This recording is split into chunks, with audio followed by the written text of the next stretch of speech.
श्रीमदखिलमहीमण्डलमण्डनधरणिधरमण्डलाखण्डलस्य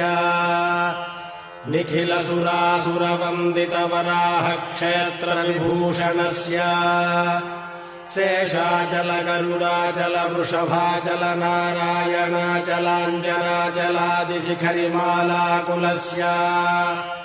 नादमुखबोधनिधि तत्त्वनिधि भक्तिगुणपूर्ण श्रीशैलपूर्णगुणवशं वद परमपुरुषकृपापूर विभ्रमदतुङ्गशृङ्गगणद्गगनगङ्गासमालिङ्गितस्य सीमातिगगुणरामानुजमुनिनामाङ्कितबहुभूमाश्रयसुरधामालयवनरामायतवनसीमा परिवृत विशङ्कटतटनिरन्तरविजृम्भितभक्तिरस